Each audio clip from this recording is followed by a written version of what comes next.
All right, all right. Clean comedy. Gotta love it. So it's been a difficult week for me. Uh, let's just get that out there right now. I'll tell you why. I'll tell you why in a minute. But just wanted to take this time to thank everybody for joining us again today.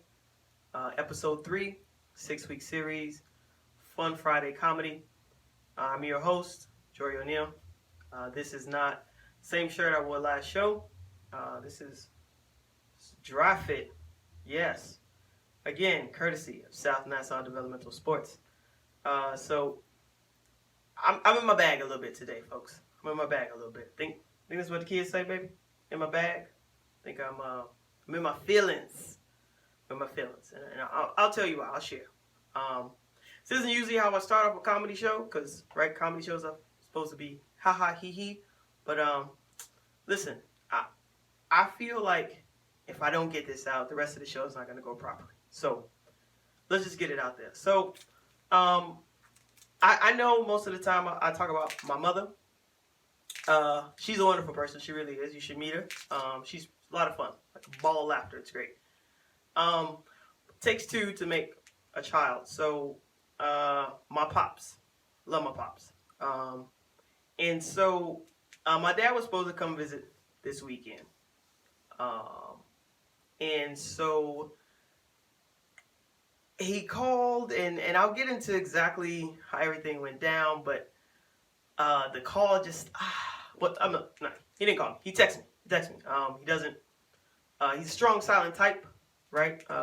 Fewer words is better than a lot. He enjoys long walks, delivering mail. He's a postal worker. And quiet nights by himself, usually with a beer and watching basketball. So he tells me 6 weeks ago, right? We set it all up 6 weeks ago. He tells me, he says, things sure is looking bad out there in New York. This whole corona situation. I don't know if I'll be able to come out there this time. So, now, he had been planning to come for a couple months. All right, so my mom and my dad, they're still together. They live together. They sleep in the same bed. They don't vacation together, though. I don't know if that's a secret to, like, 30 years, like, together, 30 plus, right? But they don't vacation together. So my mom came right after I had my son last year. And so now it's my dad's turn this year, right? My son's about to turn 1. I know I keep saying he's 1 already, but I don't do that month situation. I think that's weird. Like 11 months, 7 days, 32 hours. Like that's just weird. Like he's 1. All right. He was born in 2019. 2020 comes around the same month. He's 1. Let's just call it a day. All right. So he's supposed to come, and he calls me, and he says he's not sure if he's coming anymore. Now he doesn't know this. Right, I'm crushed. Aww. Like I'm sad. Right, like I was looking forward to seeing my pops and getting to spend time with them. The way that we spend time is a little unorthodox. Right, it's a lot of love. It's a lot of deep love, but it's a lot of quiet love. Right, so the way we spend time is sitting next to each other in silence, like watching something entertaining. Usually some sort of sport. My father's the one who got me into all my sports. And it's very few words exchanged, but it's just the sitting in each other's presence, right? And so I was super excited about showing him a house. Got a house. He's never met my son. My son's about to be 1. He's never met his paw, right? So this is when you do the sad, like, oh, like find that, oh, you'll figure it out. You'll figure it out in a second. No, not the laughter. We're going to work on it, folks. We're going to work on it. It's going to be great. But so I'm upset. I'm upset, rightly so, right? Pop's not coming to my house. So when he initially tells me 6 weeks ago, coronavirus is still like not trending. I don't know a better way to say this. Like, right? Like it's not known to have the aggressive effect that it currently has. And so in my selfishness, and I see it hindsight, in my selfishness, I go and I'm like, nah, Dad, you should just wait. Cancel your ticket and then wait. He's like, really? You want me to come? I said, no, I want you to come. But like if you wait, then like in a couple weeks, the ticket be dirt cheap. Like you just get here like almost for free. And so there's two things you should know about my father. One, he's an avid drinker. He's not an alcoholic, but he likes liquor and he holds it well. The second one is he's very frugal. Frugal is a fancy word that they use when people's is cheap. Yes, again, remember, I read a lot of books in my childhood. God bless Pizza Hut. So he's frugal. And so the idea that he can get to New York paying almost half of what he already paid to secure his ticket in the first place, it interests him. So he's like, oh yeah, I'm gonna check it every Tuesday. Okay. So I'll see you in a month. All right, a little bit over a month. I'll see you. Okay. I love you, baby. Right. So he always says, I love you now, and that took a while. Right. That much expression took a while. So fast forward 2 weeks. I am driving to pick up my check. Okay, so why am I going to pick up my check? It's 2020. You should have a direct deposit. I understand. So let me just tell you why I'm picking up my check. So the last show, I'm kind of all over the place. I told you, I'm in my feelings. The last show, I asked, okay, what changes? What did you see? What do you want to hear about? And so a good friend of mine, let's just call her Fafa. A good friend of mine, she says, you should be more animated, like you should be moving more and all these things. So I didn't want to tell her because I felt a little embarrassed, but I'm going to go ahead and let y'all know. I stand here in one space, well, for two reasons. One, I ain't got that much space to work with, right? Like my cameraman is also the sound engineer, who is also the sound crew, right? So it's very limited. The second thing, what you can't see, because I angled the camera in such a way, is that your girl, she got an air cast on. Why y'all laughing? That's not funny. It hurts. So I'll tell you why I'm going to pick up my check. And the air cast has everything to do with why I'm going to pick up my check. So I'm at work.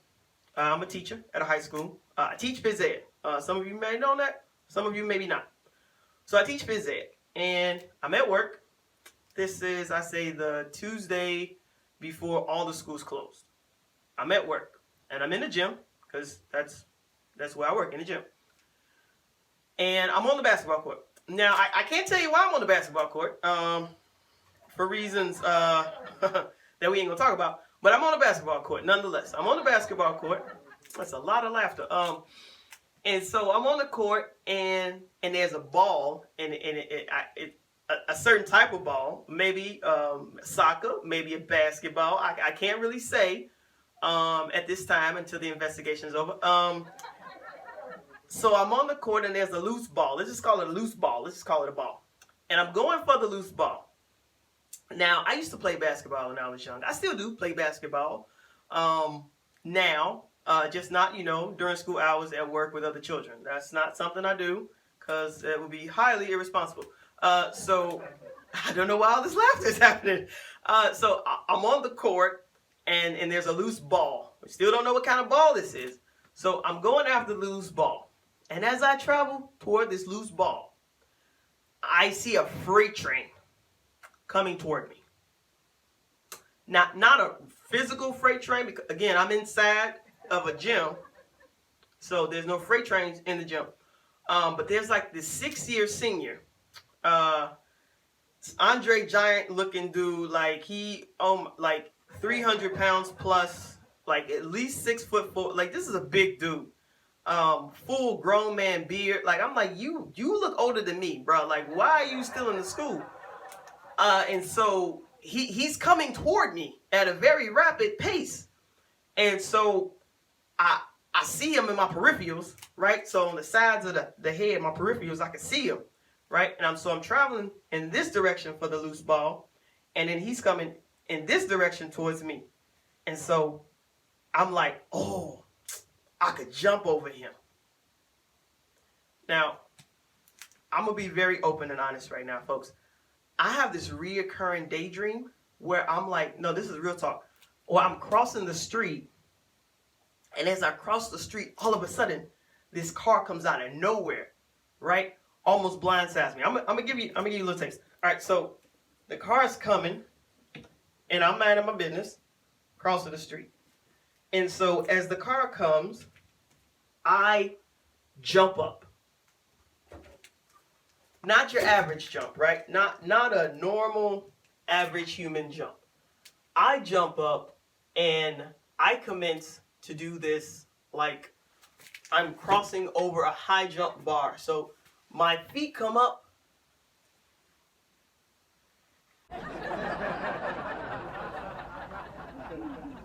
And as my feet come up, my bottom, it passes over the hood of the car. It smashes the windshield. So I'm going, and then I do a backflip, right? So I do a backflip,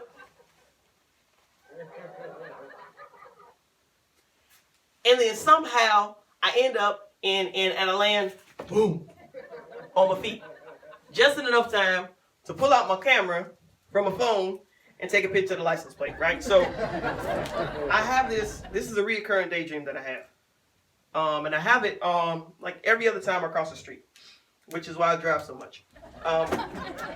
And so during this daydream, I have these unhuman-like abilities. And so I don't know what possessed me. Maybe it was my vivid imagination that I acquired from all my expeditions in the library during my youth. And that's funny if you caught the last show. You can catch it on sale. So I commenced to jump. And it was nowhere near like what happens in my brain. It was like more of like a geriatric hop. Right? So I jump, and I'm my attempt is to pull my legs in toward my stomach. That don't happen. And so when I land on Andre the Giant's foot. I hit two pops. Pop, pop. My ankle goes to the left, and as my ankle goes, the rest of my body follows. I'm not a doctor, nor am I a scientist, but I do understand inertia, right? So an object in motion will continue in motion unless it is stopped by an outside force of equal, right, proportion. Like this. Listen, I read a lot of books, guys. I'm smart but chubby. Remember, smart but chubby. So my ankle goes pop, pop as I come down on Andre the Giant's foot. Now, as I come down on Andre the Giant's foot, I have stopped Andre the Giant's motion. So now his inertia done hit my inertia, and Andre the Giant is falling like a tree on top of me. So my life literally flashed before my eyes. and all I could think of was, did I wear clean drawers today? And I wasn't sure. So in the hope of not being embarrassed and embarrassing my mama, hindsight, I did have on clean. It was good. It was okay later. I pushed Andre the Giant as much as I could. Right? In my mind, I was pushing him away from me, and I was going to be good. But in reality, he kind of just like rolled off of my elbows and fell on top of my leg. Yes. So my ankle pop, and now Andre the Giant is laying on top of my leg. So I did what any teacher would do in my situation. I pushed the boy off my leg, man. Like, yo, you 300 pounds plus, you ain't supposed to be on my leg. So get off of me, don't touch me. Right, so I pushed the boy off my leg, and he's like, Miss, are you okay? No, I'm not okay. You just fell on my foot. No, I'm not okay. So my coworkers, everyone's trying to calm me down, blah, blah, blah. So we don't need to get into that anymore. Again, until the investigation is over, let's just say I was walking, minding my business, and then all of a sudden somebody ran into me. Okay, so just let's If anyone asks you, just that's the story. I'm sticking to it. So fast forward now. That happened about 6 weeks ago. I'm driving to work to pick up my check. How come I don't have direct deposit? Okay, see, you guys got a lot of good questions. These are a lot of good questions. Okay, so I had direct deposit, and then I had a baby, and I didn't. All right, so the way that happens is I work for a union. I'm not going to tell you which union. Let's just say it's one of the most powerful unions in the state of New York. Let's just call it that. So I work for a union, and in this union, there are two choices. A lot of choices in life. A lot of choices. So we got a lot of choices in life. Choice one is for one to, during the whole maternal period, you can stay home for up to 6 weeks, 8 weeks with a C-section, and you can use all your vacation days.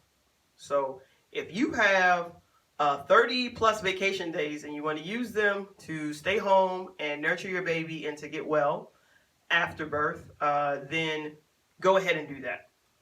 I have been a teacher for, I'll say almost like 14 years now. I've been in the DOE for about 8 years. 8 years. And I've had 4 kids in those 8 years. Needless to say, I ain't got 20 days. I barely have 10 days right now because we're working during spring break. I think I just got 4 days. So now that puts me negative 17. So with the 4 extra days, I am now at negative 17. So I didn't like that option. That option didn't sound good. Option 2 sounded worse. So the second option is you sign a little paper and they stop paying you altogether, cold turkey, no more payments. In my union, who will remain nameless, they will give me a check that is almost equivalent to what I would have been paid, except they don't know when they're going to send it. They don't know exactly how much is in each installment, and they're not exactly sure in terms of when it'll be available. So again, my choices. I got choices. 2 choices. First choice, use days that I do not have. They let you do that now. They let you put yourself in a hole. You can borrow up to 20 imaginary days for child care, or for if you adopt a kid or you have a baby. You can borrow 20 imaginary days. We're way past imaginary days at this point. And the second option is to go to my children and say, hey, what would you like for dinner? And then they'll ask, oh, pizza, maybe chicken nuggets. And I'll say, oh, here, I have these promises from my union. Would you like to eat this instead? Right, so I don't think they're going to pick that one. Well, I have one kid, she's a really picky eater, but I don't think she's going to eat promises. I think if she can't put ketchup on it, she ain't eating it. That's just what it is. I digress. So I go with choice 1. So I figure maybe they'll lose count of my imaginary days and they'll keep paying me. Well, they're smarter than I thought. They didn't keep paying me. They stopped paying me, and then they took me off the direct deposit situation. So I called a lot of people because I said, well, I'm trying to buy a house. This house. Eventually got it, so something happened. It worked out. And they said, oh, we'll take you off. In September, we'll put you back on. I said, great, because you automatically took me off, so I figured you're going to automatically put me on. That's my bad. And so, listen, here's what you need to know. If you aren't self-employed, right, there's no guarantee of when your check will come. Let's just put that out there right now. A lot of us are uncertain in terms of job stability. So I would encourage each and every one of you to find what you're good at, find a niche, find a hobby, and monetize it. Like, seriously, like I'm trying to do. You see? Yeah. Clean comedy, y'all. So I'm okay with the whole not being on direct deposit during the summertime, but in September, I'm going to need my money. So September comes, and I check on the line, and I look to see if I'm on the direct deposit, and it says active. And I was like, yes, they came through. Yes, they did it. No, they didn't. Somebody stopped giving me checks, and then somebody else just forgot to push the inactive button. So I've been active direct deposit since April of last year. Yet I'm not directly getting funds. I have to go search and hunt down the payroll secretary for my check. So now, here we go. Present day. I'm driving to go pick up my check. So now you understand the backstory. And while I'm driving, I'm listening to the radio. And I'm trying not to listen to too much of craziness because my kids is in the back. And so I'm like, I'll turn to the news. That's just a bad choice. I turn to the news, and the news is telling me that there are now new cases of the virus, and it's spreading like wildfire in New York City, especially among individuals over 65 or with pre-existing conditions, hypertension, diabetes, asthma. And I'm like, hold on. How you know my in-laws? Like, how you just named all of their stuff, all their situations. You just went straight down the line. And then they say, oh, if, you have children, like, they should stay away from them because, children, I know from at least mine, they lick and touch everything. So they're like, keep your kids away from old people. So I'm like, what?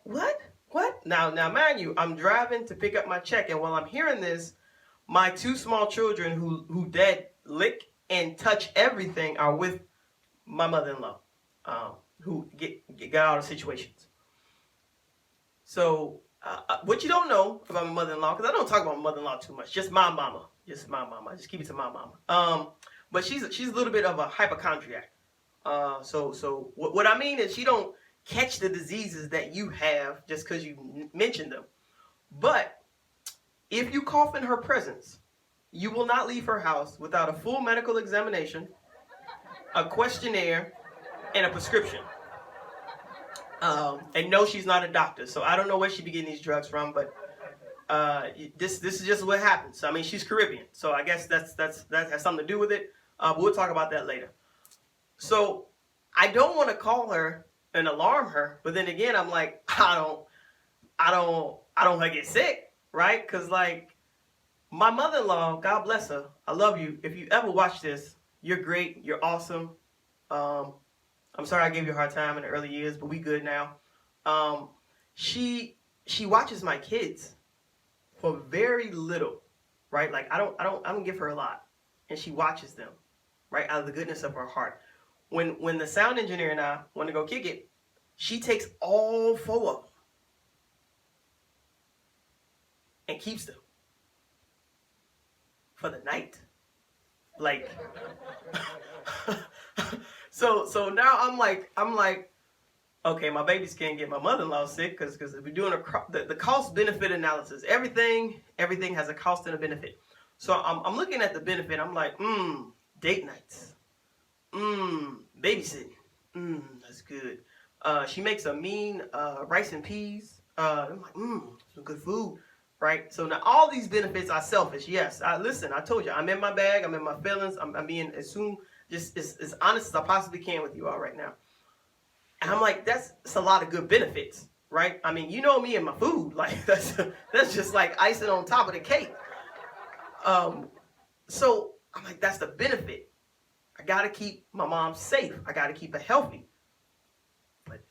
But that got a cost, right? And so the cost is I got to keep all my kids.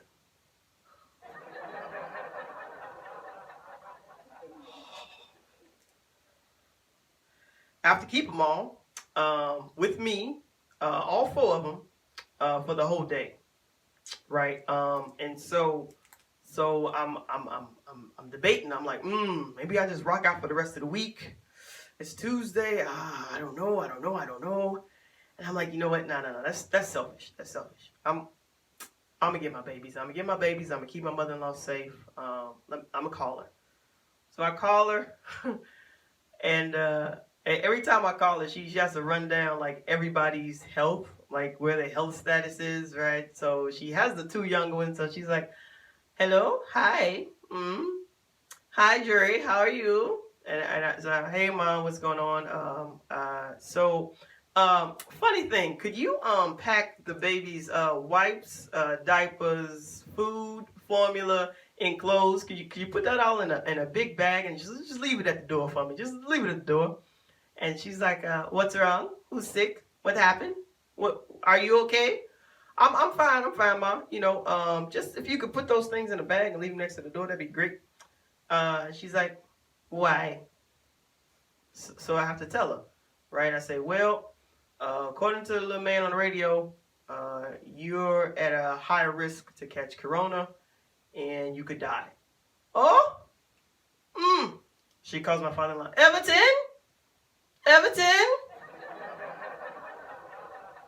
come. Jory's on the phone. She's telling us we can die. Come. So my father gets on the phone. Hey, how you doing? I'm like, I'm good, Dad. I was just telling mom that the little guy on the radio, he says that like you guys have pre-exposed conditions. You're old, like I didn't say all these words, but I give him a gist, and he's like, "Oh, so you're coming to get them?" So my pops was like, that sounds like a good reason to me. Come get them. And my mother-in-law was like, "Wait, who's gonna watch them?" I'm like, "Well, I guess I'll watch them." I guess I'll do it. And she's like, "Oh, it's a lot. There's a lot of them." I said, "Yeah, I'm aware." So she's like, "But you did say we can die, so I'll leave the materials at the door for you. See you soon." All right. So she figured that one out pretty quickly. All right. So this is while I'm going to get my check. So now we fast forward to this week. My pops calls. Wait, he don't call. He texts again. He don't talk. He texts me and he's like, "Jory, they canceled my flight. And then in case there's more dialogue, he's like, I don't want to have more dialogue. I'm just gonna make a screenshot of the canceled flight and I'm gonna send it to you." So I'm looking at it. I'm hurt. I'm like, dang, man, pops can't come. I was preparing for his arrival. You know what I mean? I bought all his favorite things, like liquor and meat, right? Like all his favorites. I was planning on sitting next to him in silence, right? We can't watch basketball right now, so I was gonna just point the couch outside the window. We just watch the grass grow, and just sit in each other's presence. And I came to the realization that's just selfish, right? I don't want to get my mom sick, right? I should have the same care and concern from my pops. So although this is a comedy show and I do want you to laugh, real talk, please protect those you love. Stop the spread. Stay at home. Stay safe. If you know of anybody who is predisposed or vulnerable, please look out for their best interests. All right. So, pops, if you're watching this, if you figured out how to tune in, I just want you to know that Corona, it kept us apart this week, bruh. It really did. It did. Corona kept us apart. But God willing, Jack Daniels is going to bring us together again. Oh, yes. You guys have been great. Stay well. Be safe.